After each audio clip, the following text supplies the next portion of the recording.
Thank you for listening to this week's episode's audio notes on the one-day factory upgrade. For more information, please visit our website at focusintegration.com.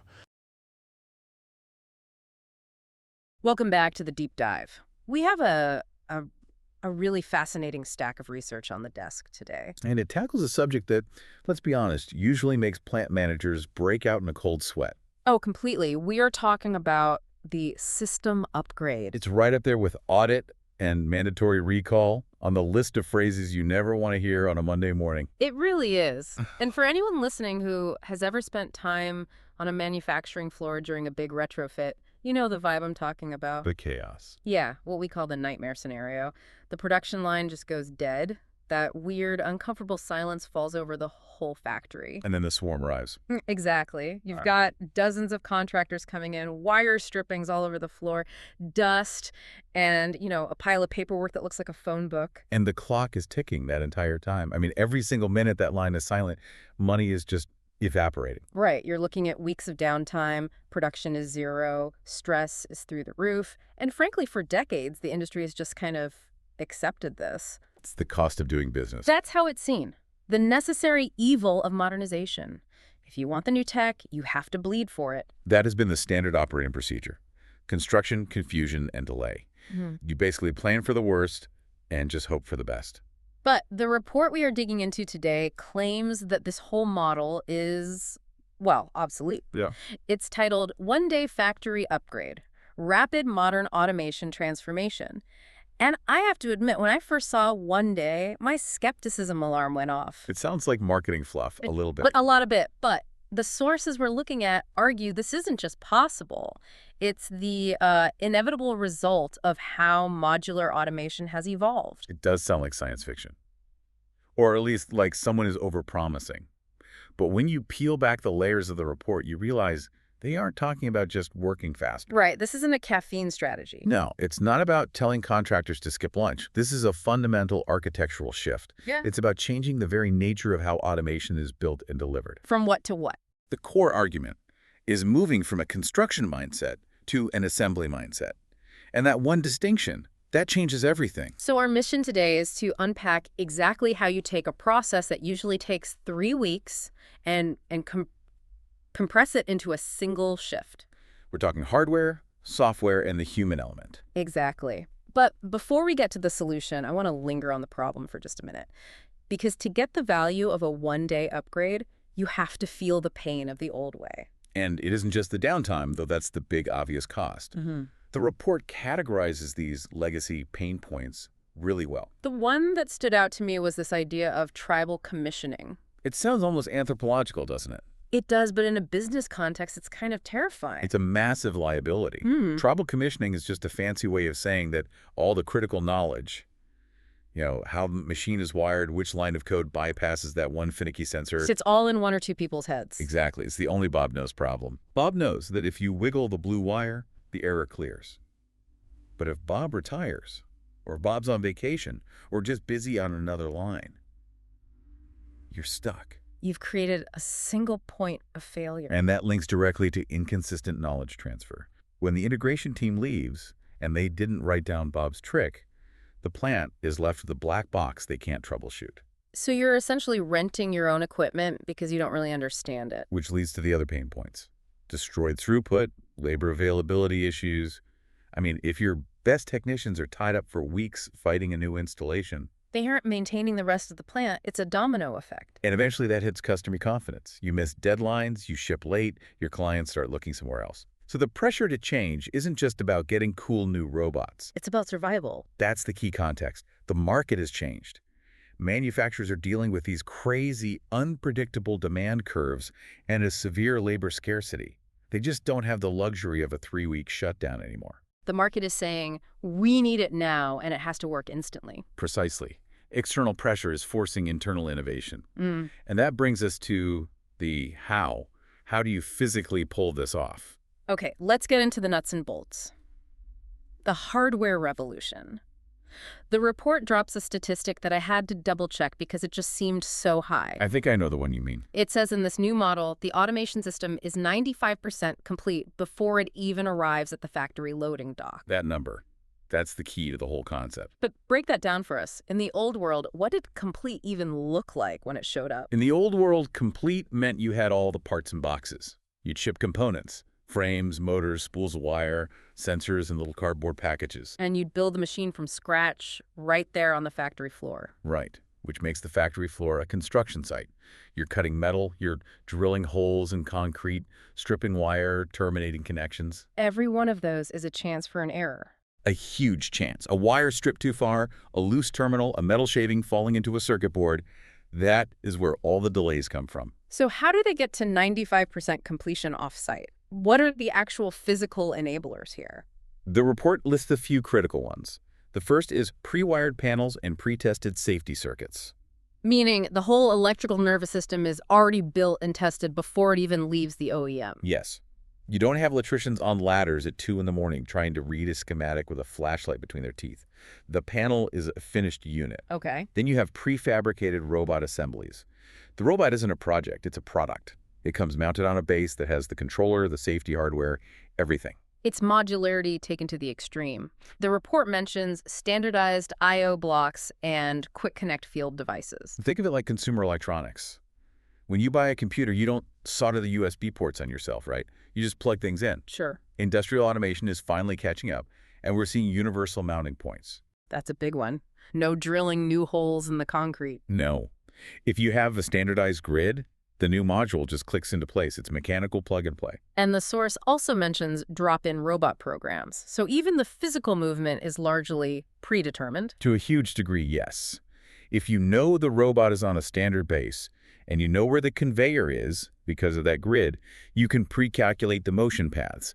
You don't need to teach the robot where the floor is. It already knows. So the one-day upgrade isn't really about moving fast on upgrade day. No, not at all. It's about moving all the work off of upgrade day. Exactly. You're shifting the effort from a chaotic, uncontrolled environment, the factory floor, to a controlled, clean environment, the engineering lab. If you are fabricating anything on-site, welding, drilling, soldering, you have already lost. That makes perfect sense. You're trading construction for assembly. But hardware is usually the predictable part. You can see if a bolt is loose. Right. You can see if a frame is bent. The real nightmare, the thing that keeps people awake at night, is the software. The invisible breakage. The commissioning marathon.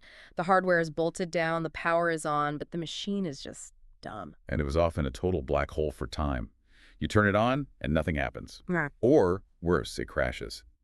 Is it a bad sensor? A wiring fault? A bug in the code? A needle in a haystack. So how does the one-day model solve the software swamp? You can't pre-wire code the same way you pre-wire a panel, or can you? You actually can, in a way. Or at least you can automate the handshake. The solution the source describes is called guided startup workflows. That sounds a lot friendlier than debugging. It is. It replaces that open-ended mystery with a checklist. The system uses auto-detection. This is so crucial. When you plug a device into a modern I/O block, say a laser sensor, The central controller just knows what it is. it recognizes it immediately. It's like plugging a mouse into your laptop. You don't install a driver from a floppy disk anymore. The OS just says, oh, a mouse, I know what to do. Exactly that. The controller sees the device, verifies it's the right model, and uploads the configuration automatically. It removes that human error of typing in IP addresses or setting dip switches. That's a huge leap. Then, the system runs what it calls visual confirmation checks. It asks the operator to confirm things the software can't see, but it guides them right to it. And it performs automated error checking. So the system is essentially debugging itself. It's verifying its own integrity. Instead of engineers spending 4 hours manually testing every single safety gate, the system just runs a routine. It turns a creative process troubleshooting into a standardized process validation. The report mentions pre-configured motion profiles here too. Right. So instead of tuning the robot's motion from scratch on the floor, it comes with the smooth handling profile already loaded. You might need to tweak it 5%, but you're not starting from zero. Okay, so we've got hardware that snaps together and software that sets itself up, that covers the machine. But what about the biggest variable? The people. The operators. The ones who have to live with this thing every day. Right. Typically, you drop a piece of high-speed automation on a floor, and the next step is just panic. The operators don't know it. The maintenance team doesn't know it. The old method was basically sink or swim, right?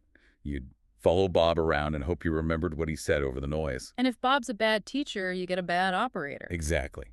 This is where the report introduces two really interesting concepts: cognitive load reduction and visual factory 3.0. Let's start with cognitive load reduction. That sounds like psychology, not engineering. It is psychology, but applied to engineering. Hmm. Cognitive load is just how much mental effort it takes to do a task. In the old days, operating a machine required a very high cognitive load. You had to memorize error codes, remember weird button sequences. If it makes a clunking sound, hit the red button twice. Yeah. That kind of thing. You had to have the manual memorized. The goal here is to lower that load to almost zero. You want to move from memorization to intuition. And they do this through smart HMIs, the screens. The source claims these can compress weeks of training into a single shift. It's a bold claim, but look at the features. They are borrowing so heavily from consumer UX design. Think about your smartphone. My phone didn't come with a manual, I just learned it by using it. That's the goal. The report describes visual learning. Instead of a text readout that says, fault 342, actuator timeout, the screen shows a 3D animation of that specific actuator, highlights it in red, and plays a little video showing how to clear the jam. That's a game changer. You're not decoding, you're just following instructions. It gives you predictive fault insights and standard recovery sequences. The machine literally tells you what to do. I am jammed here, open this door, remove this part, press reset. So you don't need to be a 20-year veteran to troubleshoot a minor issue. No, and the interface uses role-based layers. An operator sees simple controls, maintenance logs in and sees the deep diagnostics. It just filters out the noise. The source says this allows new workers to operate complex automation the moment it lands on the floor. It eliminates that need for confidence building through failure. In the past, you became an expert by breaking the machine and learning to fix it. Now the system guides you so you don't have to break it in the first place. That is critical, especially with the labor shortage. You can hire for attitude and let the machine handle the aptitude? Precisely. Okay, let me play devil's advocate here. I'm the plant manager. It's 4 p.m. on upgrade day. Yeah. Hardware's in, software says it's ready, the screen looks pretty, but I have this knot in my stomach.